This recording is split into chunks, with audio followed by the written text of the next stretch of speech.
Ele planejava minha aposentadoria, cancelei o seguro de vida e nomeei minha irmã como herdeira. Olha, eu preciso contar essa história para vocês porque ainda tô tentando processar tudo o que aconteceu. Tem dias que eu acordo e não acredito que vivi tantos anos ao lado de um homem que eu achava que conhecia, mas que no fundo era um completo estranho.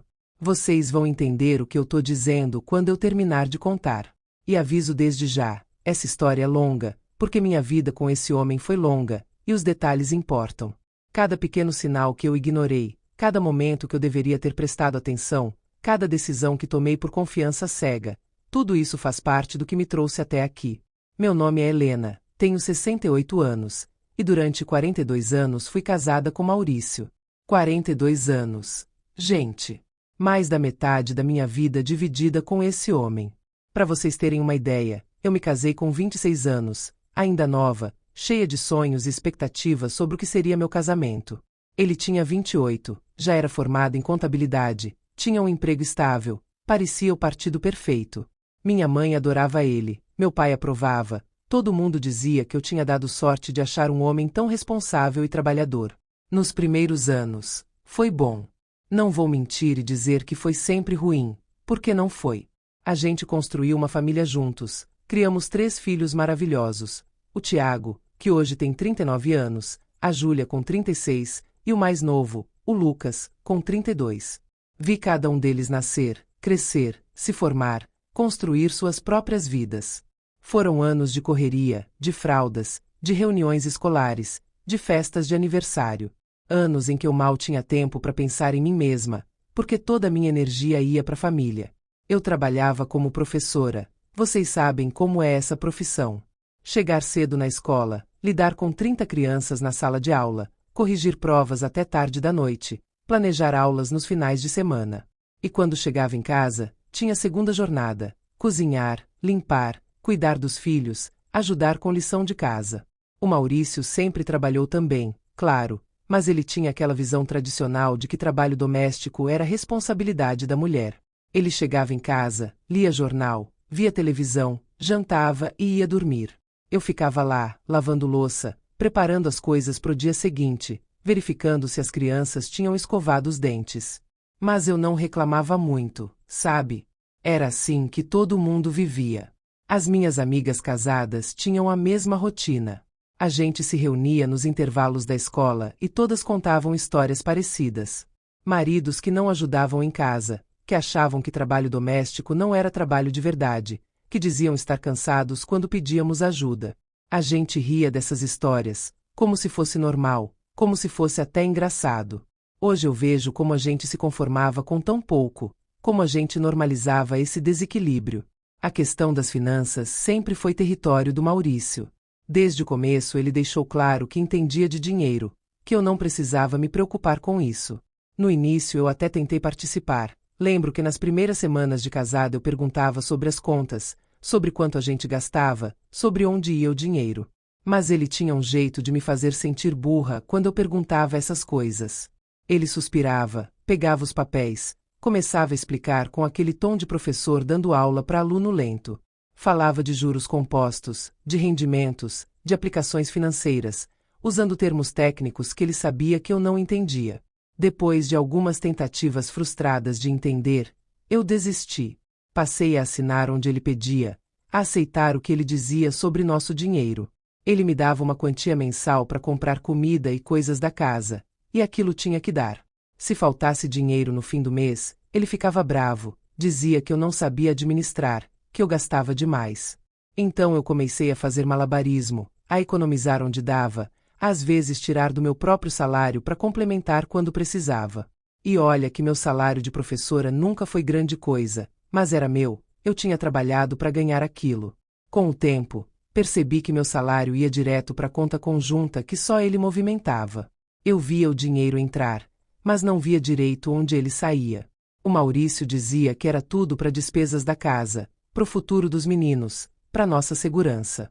E eu acreditava. Por que não acreditaria? Era meu marido, pai dos meus filhos, a pessoa que dividia a vida comigo. A ideia de que ele poderia estar me enganando nem passava pela minha cabeça. Minha irmã Beatriz sempre foi diferente de mim. Ela é 2 anos mais velha, Sempre foi mais atenta, mais desconfiada, mais independente. Ela também se casou, mas se separou depois de 15 anos quando descobriu que o marido tinha uma amante. Na época, eu até pensei que ela tinha exagerado, que poderia ter tentado salvar o casamento. Maurício também achava isso, dizia que ela era muito orgulhosa, que não sabia perdoar. Hoje eu vejo que ela simplesmente tinha amor próprio, algo que eu ainda estava aprendendo a ter. Depois da separação, a Beatriz reconstruiu a vida dela. Voltou a estudar, fez uma pós-graduação, conseguiu um emprego melhor, comprou um apartamento só dela. Ela vivia me dizendo: Helena, você precisa ter seu próprio dinheiro, suas próprias coisas. Não pode depender só do Maurício. Mas eu não ouvia. Achava que ela estava amargurada por causa da separação, que estava projetando os problemas dela no meu casamento. Que tola eu fui. Os anos foram passando naquela rotina. As crianças cresceram e saíram de casa. Primeiro Tiago, que se formou em engenharia e foi trabalhar em outra cidade. Depois a Júlia, que casou e mudou pro bairro vizinho. Por último Lucas, que entrou na faculdade e decidiu morar perto da universidade. De repente, depois de décadas criando filhos, a casa ficou vazia. Era só eu e o Maurício. Eu imaginava que com os filhos saindo de casa a gente ia se aproximar mais, ia ter tempo para nós dois, ia redescobrir o casamento. Mas não foi isso que aconteceu. Na verdade, a distância entre nós ficou mais óbvia. Sem os meninos para preencher o silêncio, sem a correria do dia a dia para nos distrair, ficou claro que a gente não tinha muito o que conversar. Ele chegava do trabalho, comia, via televisão, mexia no computador e ia dormir. Eu tentava puxar assunto, mas ele sempre estava cansado demais ou ocupado demais. Foi nessa época que comecei a pensar em me aposentar. Eu já estava há mais de 30 anos trabalhando, meu corpo pedia descanso. Minhas costas doíam toda manhã quando eu acordava, meus joelhos reclamavam quando eu subia escadas, minha voz estava ficando rouca de tanto falar alto na sala de aula. Eu adorava ensinar, adorava meus alunos, mas estava na hora de parar. Queria ter tempo para mim, para fazer as coisas que nunca tinha feito. Ler os livros que ficavam na minha lista há anos, viajar, visitar lugares novos, passar mais tempo com meus netos que já estavam nascendo. Quando comentei com Maurício sobre me aposentar, a reação dele foi estranha. Ele não ficou feliz como eu esperava. Não disse coisas como que bom, você merece descansar ou vamos poder aproveitar mais tempo juntos. Em vez disso, ele começou a fazer perguntas. Muitas perguntas. Quanto eu ia receber de aposentadoria? Quando exatamente ia sair? Como era feito o cálculo? Tinha alguma bonificação? Algum adicional? Ele queria saber cada detalhe, cada número, cada data. Na época achei que era preocupação normal. Pensei, ele está preocupado com nossa situação financeira, quer ter certeza de que vamos ficar bem. Então respondi tudo o que ele perguntou. Mostrei os cálculos que a escola tinha me dado, expliquei como funcionava, disse que ia receber um valor decente que daria para viver tranquila. Ele ficou ali, anotando tudo num caderninho, fazendo continhas, perguntando mais detalhes. Algumas semanas depois, ele trouxe o assunto do seguro de vida. Foi numa noite de sexta-feira, lembro bem. A gente tinha jantado, eu estava lavando a louça, e ele veio para a cozinha com um monte de papéis. Helena, ele disse, a gente precisa conversar sobre uma coisa importante. Sequei as mãos e sentei com ele na mesa. Ele começou a falar sobre proteção familiar, sobre como a gente precisava pensar no futuro, sobre como qualquer um pode morrer de repente e é importante deixar a família protegida. Eu ouvi tudo aquilo e concordei. Fazia sentido, né?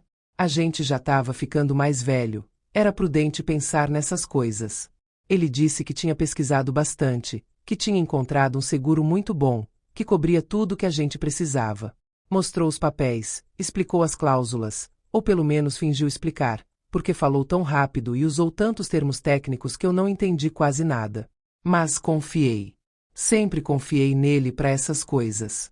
Só preciso que você assine aqui, e aqui, e aqui, ele disse, apontando para os lugares marcados com aqueles adesivos amarelos. Eu peguei a caneta e assinei. Não li. Não perguntei detalhes. Não pedi tempo para pensar. Só assinei, porque era meu marido pedindo, e eu confiava nele. Se eu pudesse voltar no tempo, esse seria o momento que eu mudaria. Esse seria o momento em que eu diria: espera, deixa eu ler isso com calma. Deixa eu entender o que eu tô assinando. Depois disso, a vida continuou normal. Pelo menos na superfície. Eu continuei trabalhando nos meus últimos meses antes da aposentadoria, fazendo a transição, preparando a professora que ia assumir minhas turmas. O Maurício continuou trabalhando no escritório de contabilidade dele, chegando em casa naqueles mesmos horários de sempre. Mas tinha algo diferente no ar. Eu não saberia explicar exatamente o que era, mas tinha uma tensão que não existia antes. Ele ficava mais tempo no computador, sempre trancado no escritório dele. Quando eu chegava perto, ele minimizava as janelas, ou fechava o notebook de repente. Dizia que estava trabalhando em coisas confidenciais de clientes, que não podia mostrar por causa de sigilo profissional. E eu aceitava essa explicação, porque fazia sentido. Contador lida com informações sigilosas mesmo, não é?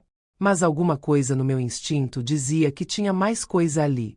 Ele também começou a fazer comentários estranhos. Coisas sobre morte, sobre acidentes, sobre como a vida é frágil. Um dia a gente estava vendo televisão e passou uma notícia sobre alguém que tinha morrido de infarto. Ele comentou: viu? A pessoa pode estar bem num minuto e morrer no outro. Por isso é importante ter seguro. Outro dia, quando eu comentei que estava com dor no peito, só uma azia, nada sério, ele ficou muito interessado. Quis saber se eu já tinha sentido aquilo antes, se eu já tinha feito exames do coração, se tinha histórico de problemas cardíacos na minha família. Na época eu achei que ele estava preocupado comigo. Hoje eu vejo que ele estava catalogando.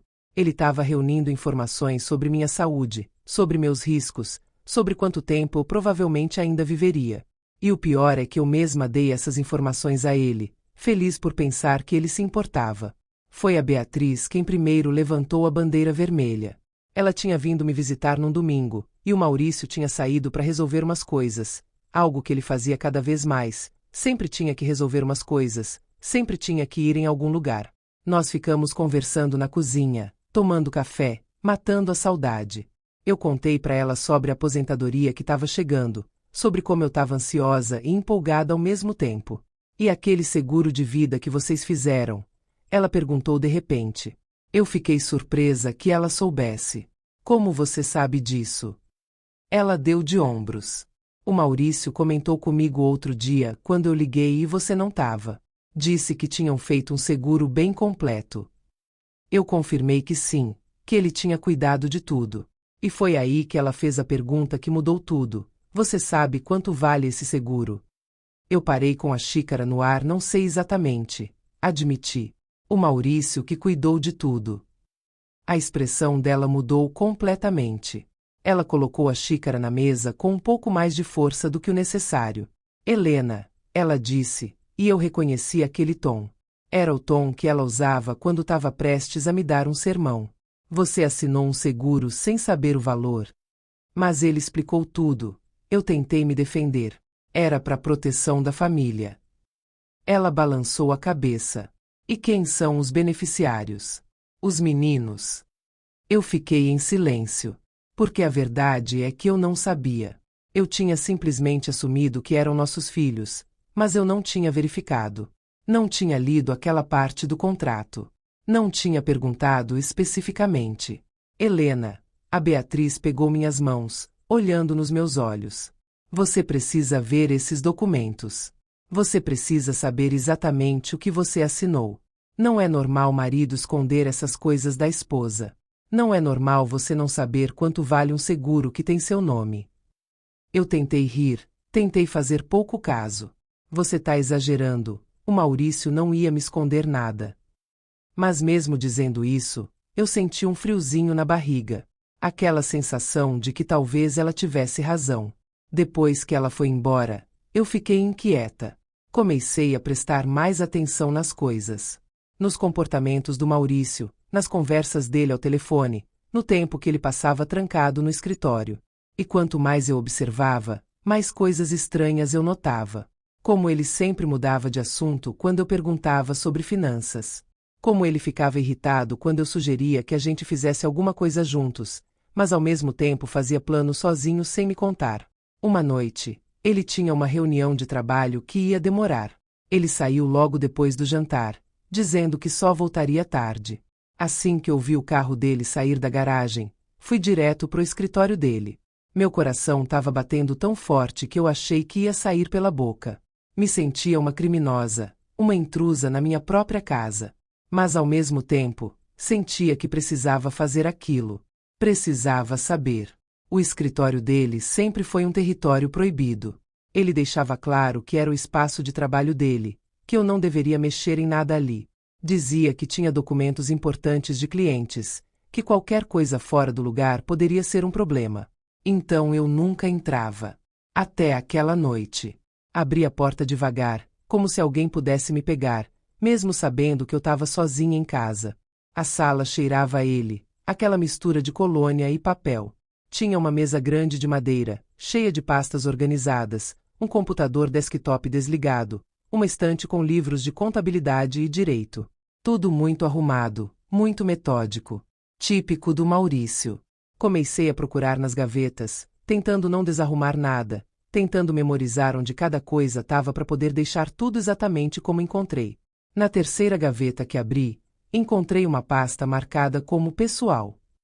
Dentro tinha documentos nossos, certidão de casamento, documentos dos meninos, escrituras de imóveis. E no fundo da pasta, encontrei o contrato do seguro de vida. Minha mão tremeu quando peguei aquele papel. Sentei na cadeira dele e comecei a ler.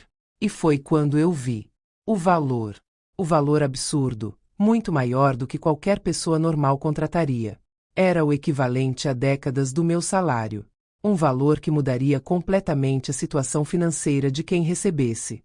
Virei as páginas com as mãos tremendo, procurando a parte dos beneficiários. E lá estava. Beneficiário único, Maurício Henrique da Costa. Meu marido. Não os nossos filhos. Não dividido entre a família. Só ele. Tudo para ele. Senti como se tivesse levado um soco no estômago. Todo o ar saiu dos meus pulmões de uma vez. Eu li aquela linha várias vezes, pensando que tinha entendido errado, que meus olhos estavam me enganando. Mas não. Tava bem claro ali, preto no branco, com minha assinatura embaixo. Continuei fuçando na pasta, e encontrei mais coisas. Uma planilha detalhada com cálculos. Na primeira coluna, tinha datas. Na segunda, valores da minha aposentadoria. Na terceira, o valor do seguro. Tinha cálculos de quanto ele receberia por mês, por ano. Tinha projeções de quanto tempo o dinheiro duraria se ele investisse de tal ou tal forma. E no topo da planilha, escrito à mão com a letra caprichada dele, planejamento financeiro pós-Helena. Pós-Helena. Como se eu já tivesse morta. Como se minha morte fosse um evento planejado no calendário dele. Senti náusea. Corri pro banheiro e vomitei. Depois fiquei ali, sentada no chão frio, chorando. Quanto tempo fiquei ali, não sei. Podia ter sido 10 minutos ou 1 hora. Só sei que quando consegui me levantar, meu rosto estava inchado de tanto chorar e minha cabeça latejava. Voltei pro escritório. Precisava ver se tinha mais alguma coisa. E tinha. Numa pasta menor, encontrei impressões de e-mails. Conversas dele com o corretor de seguros, perguntando sobre cláusulas específicas. Perguntando quanto tempo depois de assinar o seguro uma morte seria coberta. Perguntando se morte por causas naturais era coberta da mesma forma que morte acidental. Perguntando sobre exames médicos necessários, sobre como o processo de investigação funcionava. Tinha também anotações médicas sobre mim. Coisas que eu tinha comentado casualmente ao longo dos anos. Que minha avó tinha morrido de infarto, que minha tia tinha tido AVC, que eu às vezes sentia palpitações. Ele tinha anotado tudo, organizado por data, como se estivesse fazendo um dossiê médico. E tinha uma anotação recente. Helena comentou dor no peito, investigar mais. Possível problema cardíaco.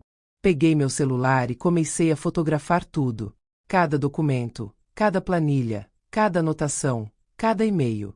Minhas mãos tremiam tanto que algumas fotos saíram meio borradas, mas consegui refazer. Quando terminei, coloquei tudo de volta exatamente como estava, fechei as gavetas, saí do escritório. Fui pro quarto e me tranquei lá. Precisava pensar, precisava processar o que tinha acabado de descobrir. Meu marido, o homem com quem eu tinha dividido 42 anos da minha vida, o pai dos meus filhos, tinha planejado minha morte. Ele tinha feito cálculos de quanto ganharia quando eu morresse. Tinha feito um seguro milionário só em nome dele. Tinha até anotado informações sobre minha saúde, como se estivesse catalogando riscos ou oportunidades. Não queria pensar naquela possibilidade, mas ela estava lá, gritando na minha cabeça. Ele estava pensando em me matar? Não dormi naquela noite. Fiquei deitada, olhando pro teto, ouvindo quando ele chegou em casa por volta da meia-noite. Ouvi ele passando pelo corredor, entrando no banheiro, escovando os dentes. Quando ele se deitou ao meu lado, fingi que estava dormindo. Senti o peso dele afundando o colchão, senti o calor do corpo dele perto do meu. E pela primeira vez em 42 anos, senti medo. Medo genuíno de estar deitada ao lado dele. Medo do que ele poderia fazer. No dia seguinte era sábado. O Maurício acordou normal, tomou café da manhã normal, leu jornal normal. Como se nada tivesse acontecido. Como se não tivesse um escritório cheio de evidências dos planos macabros dele. Eu também tentei agir normal, mas estava passando mal de ansiedade. Disse que não estava me sentindo bem, que ia ficar deitada um pouco. Ele mal olhou para mim, só falou tá bom e continuou lendo o jornal. Assim que ele saiu para fazer as compras do mês, algo que ele fazia todo sábado com uma regularidade irritante, eu liguei para Beatriz. Mal conseguia falar direito. Você estava certa, eu disse, e comecei a chorar. Você estava certa sobre tudo. Ela não perguntou nada, só disse, eu vou aí. Já saio. E meia hora depois ela estava na minha porta. Mostrei todas as fotos para ela. Vi a raiva crescendo no rosto dela conforme ela ia vendo. Ela não disse eu avisei. Não disse eu sabia. Ela só me abraçou forte e disse, agora nós vamos resolver isso. Você não vai passar por isso sozinha. E começamos a planejar. Ela pegou um caderno e começou a anotar tudo o que precisávamos fazer. Primeiro, copiar todas aquelas evidências em vários lugares seguros. Segundo, procurar um advogado. Terceiro, começar a me proteger imediatamente. Você não pode comer nada que ele prepare, ela disse. Não pode tomar remédio que ele der. Não pode confiar em nada que venha dele. Eu sabia que ela tinha razão, mas ouvir aquilo em voz alta era aterrorizante. Eu estava com medo do meu próprio marido. Na minha própria casa. Depois de 42 anos juntos. A Beatriz me ajudou a transferir todas as fotos para diversos lugares. Pendrive, nuvem, e-mail. Ela mandou cópias para ela mesma também. Se acontecer alguma coisa com você, ela disse, essas evidências não vão sumir. Aquelas palavras me deixaram ainda mais assustada. Porque significava que a possibilidade de acontecer alguma coisa comigo era real o suficiente para precisarmos nos prevenir. Na segunda-feira cedo, a Beatriz me levou no escritório do advogado. Era um homem na faixa dos 50 anos, com cara de quem já tinha visto de tudo. Ela tinha ligado no domingo à noite, explicado a urgência, e ele concordou em nos receber antes do expediente normal. Sentamos na sala dele e mostrei tudo, os documentos do seguro, as planilhas, os e-mails, as anotações. Ele olhou tudo com muita atenção, fazendo perguntas, pedindo esclarecimentos. Senhora Helena, ele disse depois de ver tudo, isso é extremamente sério. Muito sério mesmo. A senhora se encontra numa situação de risco. Ouvir um profissional dizendo aquilo confirmou meus piores medos. O que eu faço? Perguntei, e minha voz saiu quase num sussurro. Ele começou a listar, cancelar o seguro imediatamente, fazer novo testamento, começar processo de separação de bens, considerar medida protetiva. Cada item da lista era um prego no caixão do meu casamento. Mas antes de tudo, ele continuou, a senhora precisa se proteger fisicamente. Enquanto esse seguro existir, a senhora está em perigo. E mesmo depois de cancelar, vai levar um tempo até tudo se regularizar. Então, por algumas semanas, talvez meses, a senhora precisa ter muito cuidado. Ele me deu uma lista de precauções. Não ficar sozinha com o marido, sempre ter alguém sabendo onde eu estava, não consumir nada que ele preparasse, ter um telefone sempre à mão. Saí daquele escritório me sentindo pior do que quando entrei. Porque agora era oficial. Não era só paranoia minha ou desconfiança da minha irmã. Era real. Eu estava em perigo. Meu marido representava uma ameaça. Palavras que eu nunca imaginei que usaria na vida. Naquele mesmo dia, fui na seguradora. Levei meus documentos, o contrato do seguro. A moça do atendimento notou que minhas mãos tremiam. A senhora tá bem? Ela perguntou. Eu disse que sim, só nervosa. Expliquei que queria cancelar aquele seguro. Ela perguntou o motivo. Eu não sabia se podia contar a verdade, se ela ia acreditar, se ia achar que eu era louca. Então só disse: motivos pessoais. Só preciso cancelar urgente. Teve que assinar vários papéis. Ela explicou que o cancelamento era efetivo imediatamente, mas que alguns trâmites burocráticos levariam algumas semanas. Perguntou se o outro segurado, o Maurício, sabia do cancelamento. Eu disse que não, que era uma decisão minha. Ela pareceu desconfortável com isso, mas não podia fazer nada. Eu era segurada, tinha direito de cancelar quando quisesse. Quando saí da seguradora, senti um alívio imenso. Como se um peso gigante tivesse saído das minhas costas. O seguro estava cancelado. Aquele plano macabro tinha sido desmantelado. Mas ainda tinha muito para resolver. Ainda tinha que fazer o Novo Testamento. Ainda tinha que decidir quando e como confrontar o Maurício. Ainda tinha que pensar nos meus filhos, em como contar para eles. Nos dias seguintes, continuei agindo normal em casa. Era exaustivo. Ter que fingir que nada tinha mudado, que eu não sabia de nada.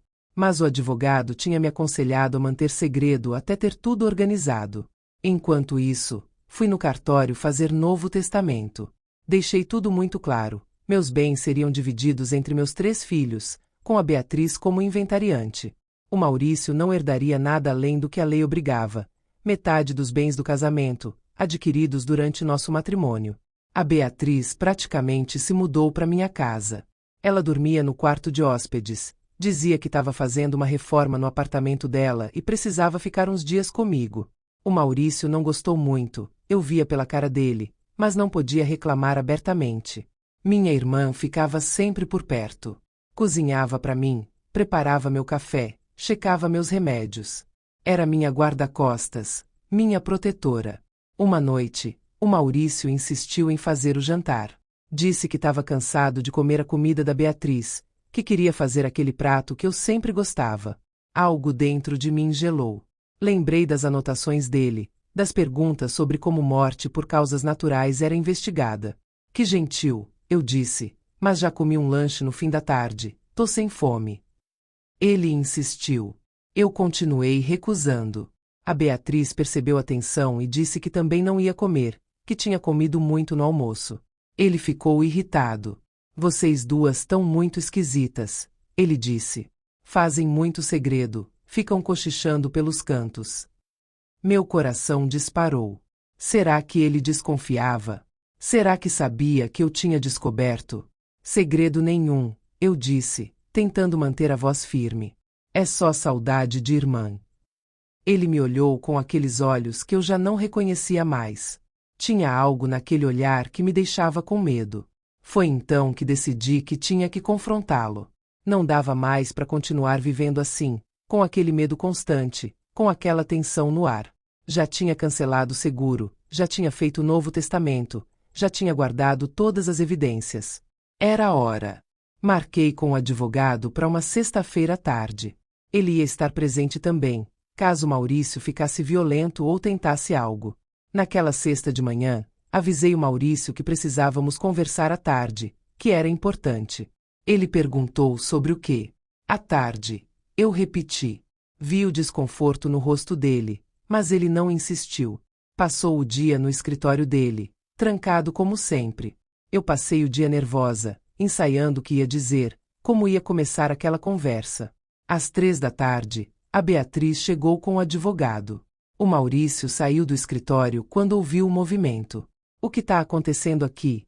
Ele perguntou, olhando para o advogado com desconfiança. Maurício, eu disse, e minha voz saiu mais firme do que eu esperava. esse é o Dr. Henrique, meu advogado. A gente precisa conversar sobre algumas coisas. Sentamos todos na sala. Eu de um lado, com a Beatriz e o advogado. Ele do outro, sozinho, já visivelmente nervoso. Peguei a pasta que tinha preparado, aquela cheia de cópias de todos os documentos que tinha encontrado. Coloquei na mesa de centro. Sobre isso, eu disse, abrindo a pasta para mostrar a primeira página, o contrato do seguro de vida. A cara dele mudou completamente. Do nervosismo passou pro choque, e do choque para algo parecido com pânico. Ele tentou pegar a pasta, mas o advogado colocou a mão em cima. Essas são cópias, o advogado disse calmamente. Os originais estão em lugar seguro. Do que vocês estão falando? O Maurício tentou fingir inocência. Que história é essa? Comecei a mostrar documento por documento. O seguro com aquele valor absurdo, só em nome dele. As planilhas calculando quanto ele receberia depois da minha morte. Os e-mails pro corretor de seguros fazendo perguntas suspeitas. As anotações sobre minha saúde. O papel escrito Planejamento Financeiro pós-Helena. Cada documento que eu mostrava, ele ia ficando mais pálido, mais quieto. Você planejou minha morte, eu disse, e minha voz tremeu. Você fez um seguro milionário com você como único beneficiário. Você fez cálculos de quanto ganharia quando eu morresse. Você anotou informações sobre minha saúde como se estivesse fazendo um dossiê. Como você explica isso? Primeiro ele tentou negar. Disse que eu estava interpretando errado, que eram só planejamentos financeiros normais. Mas o advogado interveio. Senhor Maurício, eu sou advogado há 25 anos. Já vi muito planejamento financeiro na minha vida. E isso aqui, ele apontou para os documentos, não é planejamento financeiro normal. Isso aqui é, no mínimo, comportamento altamente suspeito. No máximo, preparação para um crime. O Maurício ficou vermelho. Crime? Que crime? Eu nunca fiz nada. Ainda bem, eu disse, porque o seguro já foi cancelado. Meu testamento foi refeito. E todas essas evidências estão guardadas em lugares seguros. Então, mesmo que você tivesse pensado em fazer alguma coisa, agora não ia adiantar mais nada. Foi quando ele explodiu. Levantou de um pulo, começou a gritar. Dizia que eu era ingrata, que ele tinha cuidado de mim a vida inteira, que tinha trabalhado para sustentar a família. Você nunca trabalhou. Eu também levantei, sentindo a raiva crescer. Eu trabalhei 40 anos como professora. Meu dinheiro também sustentava essa casa. E você transformou meu salário, minha aposentadoria, e até minha morte num plano de enriquecimento. Ele tentou se aproximar de mim, mas o advogado se colocou entre nós. Senhor Maurício, sugiro que o senhor se acalme. A Beatriz também se levantou, ficando do meu lado. O Maurício olhou para todos nós, e vi quando a realidade bateu nele. Ele tinha sido pego. Tinha sido exposto. E não havia volta. Eu quero divórcio, eu disse. Vou entrar com processo de divórcio litigioso. E se você tentar dificultar, se você tentar tomar mais do que tem direito, essas evidências vão ser apresentadas em tribunal. E aí você explica para um juiz o que significa planejamento financeiro pós-Helena. O advogado entregou um envelope para ele. A notificação formal será enviada até o fim da semana. Sugiro que o senhor procure um advogado. O Maurício ficou ali, segurando aquele envelope, parecendo ter envelhecido 10 anos em 10 minutos. Helena, ele começou, e pela primeira vez desde que nos conhecemos, vi lágrimas nos olhos dele. Por favor, a gente pode conversar sobre isso. Sozinhos. Sem toda essa gente. Eu balancei a cabeça. Não tem mais conversa, Maurício. Não tem mais confiança. Não tem mais casamento. Acabou. Ele ainda tentou argumentar, tentou me fazer sentir culpada. Falou dos 42 anos juntos, dos filhos, dos netos. Mas eu não cedi. Se você se importasse mesmo com esses 42 anos, com nossos filhos, com nossa família, você nunca teria feito o que fez. Você nunca teria planejado minha morte como uma fonte de renda. Eu nunca ia fazer nada. Ele gritou. Era só planejamento. caso acontecesse algo natural. O advogado riu sem humor. E as perguntas sobre quanto tempo depois de assinar o seguro uma morte seria coberta? Isso também era planejamento para caso algo natural acontecesse? O Maurício não tinha resposta para isso. Ele saiu da sala pisando duro, foi pro escritório dele e bateu a porta. Eu desabei no sofá, exausta. Tinha feito. Tinha confrontado ele. Tinha dito tudo o que precisava dizer. Você foi muito corajosa, a Beatriz disse, me abraçando. O advogado guardou os documentos. Agora o processo segue. Vou protocolar o pedido de divórcio na segunda-feira. A senhora vai precisar decidir sobre algumas coisas. Onde vai ficar, como vai dividir os bens, essas questões. Mas hoje, a senhora fez a parte mais difícil. Depois que o advogado foi embora, a Beatriz me ajudou a fazer as malas. Eu não ia ficar mais naquela casa, não enquanto Maurício ainda tivesse as chaves. Fui para a casa dela, levando só o essencial. Roupas, documentos importantes, algumas coisas pessoais.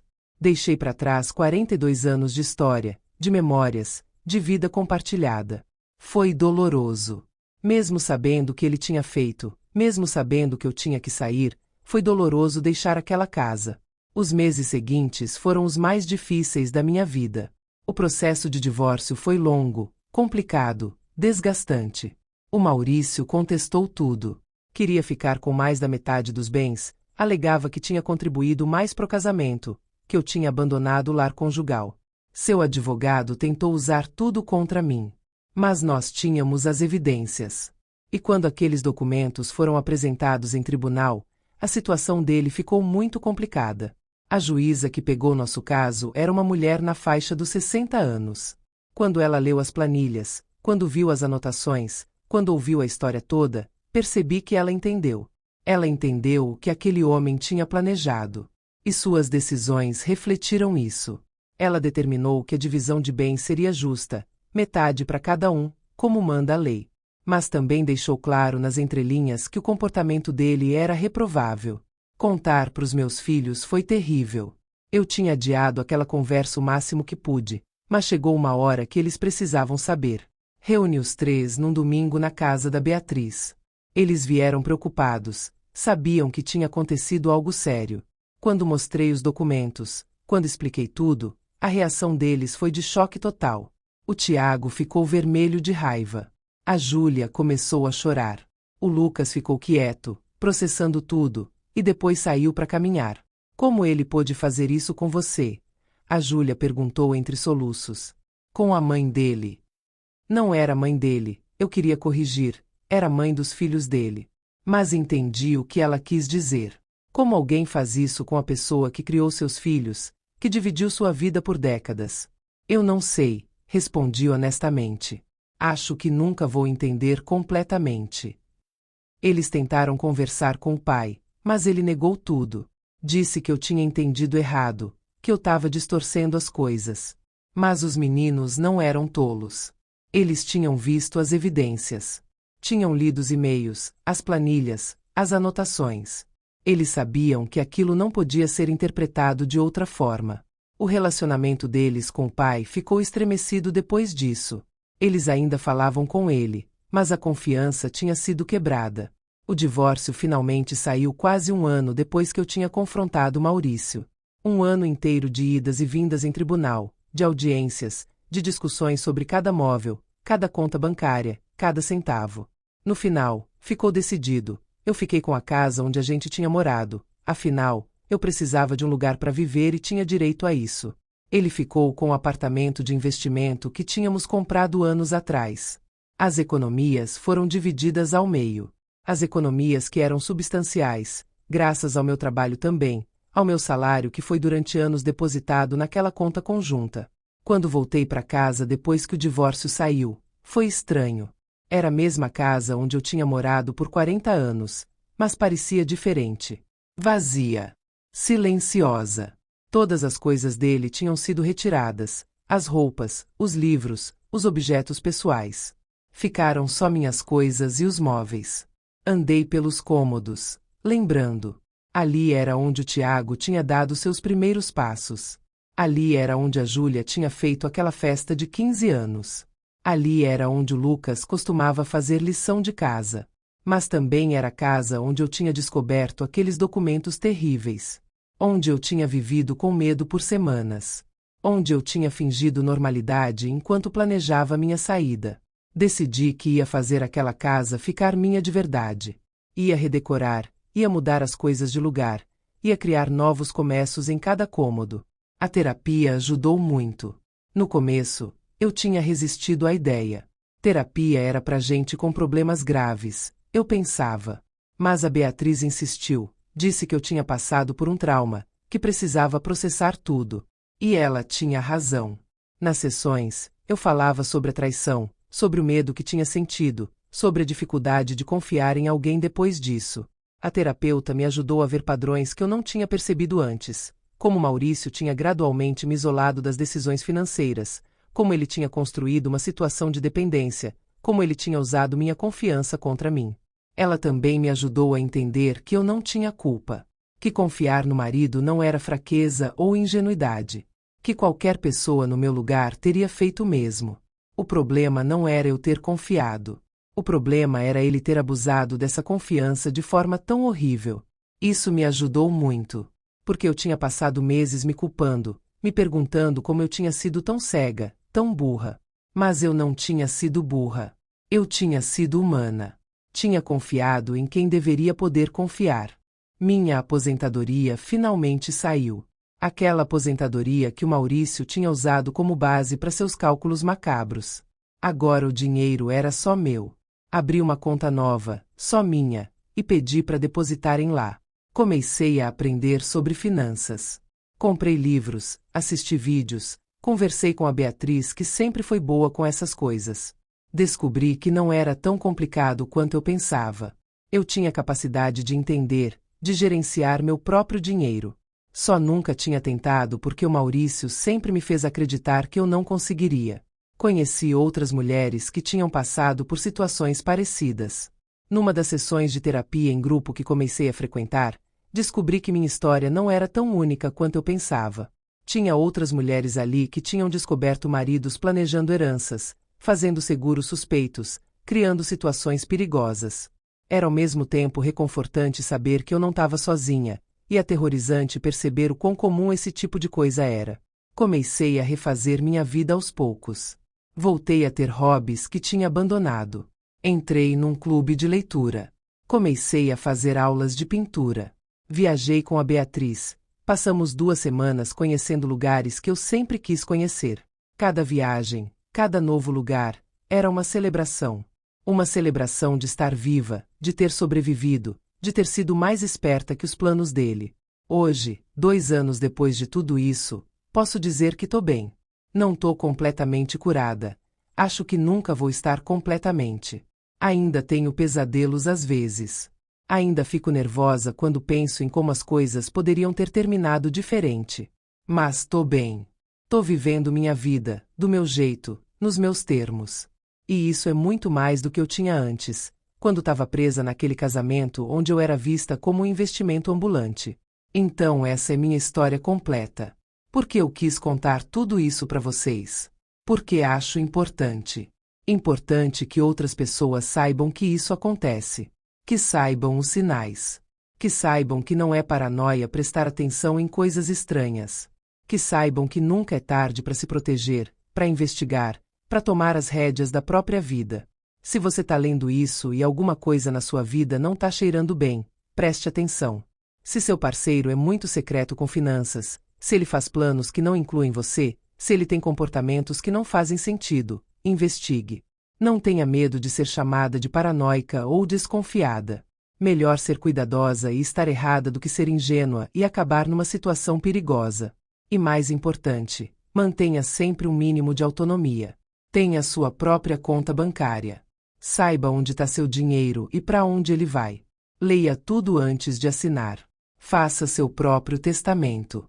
Essas coisas não são desconfiança, são prudência. São autocuidado. São proteção necessária num mundo onde nem sempre podemos confiar até em quem amamos. Ah, e uma coisa importante, Se você gostou da minha história, se ela te ajudou de alguma forma, não esqueça de se inscrever no canal e compartilhar com outras pessoas. Quanto mais gente souber sobre esse tipo de situação, mais pessoas vão poder se proteger. Vamos criar uma rede de informação e apoio. Vamos cuidar umas das outras. Hoje eu durmo tranquila. Durmo na minha casa, na minha cama, sabendo que tô segura. Sabendo que ninguém tá planejando nada contra mim. Sabendo que meus bens vão para quem eu quero que fiquem, pros meus filhos e para Beatriz, que me salvou. Durmo tranquila sabendo que fiz as escolhas certas, mesmo que tenham sido as mais difíceis.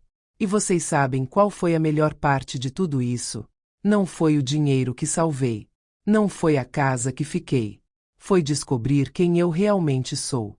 Durante 42 anos eu fui esposa do Maurício, a mãe do Tiago, da Júlia e do Lucas, a professora Helena. Mas nunca fui só Helena. Agora eu tô descobrindo quem é essa Helena. E vocês sabem, eu gosto dela. Ela é forte.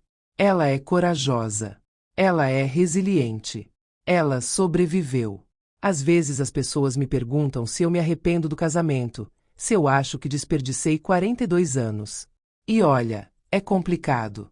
Porque sim, foram anos que eu poderia ter vivido de outra forma. Mas também foram anos que me deram meus filhos, que me deram experiências, que me formaram como pessoa. Não dá para apagar tudo e dizer que foi só ruim.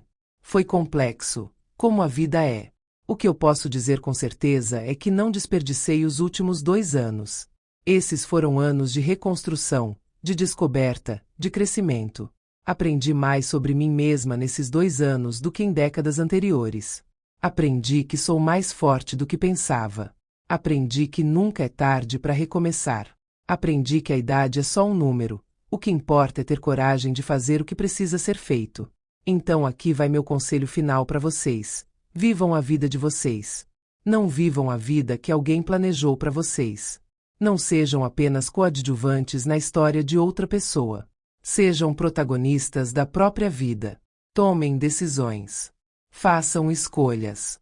Errem se necessário, mas errem fazendo algo, não deixando de fazer. Porque no fim, quando olharem para trás, vocês vão querer ver uma vida que foi vivida, não uma vida que foi desperdiçada. E lembrem-se, aquele seguro de vida cancelado salvou minha vida. Aquele testamento refeito me devolveu o controle. Aquela irmã que desconfiou quando eu ainda estava cega me tirou do perigo. Prestem atenção nos sinais. Confiem nos instintos. Protejam-se sempre. Uma coisa que eu não mencionei ainda, mas que é importante. Durante todo esse processo, aprendi muito sobre direitos. Direitos que eu tinha e nem sabia. Direito sobre meus próprios bens. Direito de saber onde está meu dinheiro. Direito de questionar decisões financeiras. Durante 42 anos, eu abri mão desses direitos por ignorância ou por comodidade. Hoje eu sei que conhecimento é poder, e por isso tô aqui contando essa história para vocês. Depois do divórcio, algumas pessoas me evitaram. Amigas que eram próximas sumiram. Casais que a gente frequentava pararam de me convidar para os encontros. Era como se o divórcio fosse contagioso, ou como se eu tivesse feito algo errado. Mas sabe o que foi interessante? As pessoas que realmente importavam ficaram. Meus filhos, minha irmã, algumas amigas verdadeiras. E percebi que qualidade é muito mais importante que quantidade quando se trata de relacionamentos. Hoje minha rotina é completamente diferente. Acordo quando quero, sem despertador. Tomo café da manhã com calma, lendo um livro ou vendo as notícias. Passo o dia fazendo coisas que gosto, pintando, lendo, passeando, visitando os netos. Não tenho mais aquele peso constante no peito, aquele medo de fazer algo errado, aquela sensação de estar sempre sendo julgada. Sou livre. Genuinamente livre. E vocês sabem o que mais? Tô até pensando em começar a namorar de novo. Não agora, não tão cedo. Mas a ideia não me assusta como assustava antes. Porque agora eu sei o que procurar. Sei quais sinais observar. Sei que tipo de comportamento é aceitável e qual não é. Sei que nunca mais vou abrir mão da minha autonomia por ninguém. E se encontrar alguém que respeite isso, que entenda isso, talvez eu dê uma chance. Mas dessa vez vai ser nos meus termos. Meus netos me perguntam por que o vovô não vem mais nas festas. É difícil explicar para a criança pequena o que aconteceu. Então eu digo que às vezes os adultos precisam seguir caminhos diferentes, mas que isso não muda o amor que ele tem por eles. Porque apesar de tudo, o Maurício é pai deles e avô dos meus netos. E eu não quero que as crianças cresçam com ódio no coração. Quero que elas cresçam sabendo que às vezes a vida é complicada, mas que a gente sempre pode escolher ser melhor.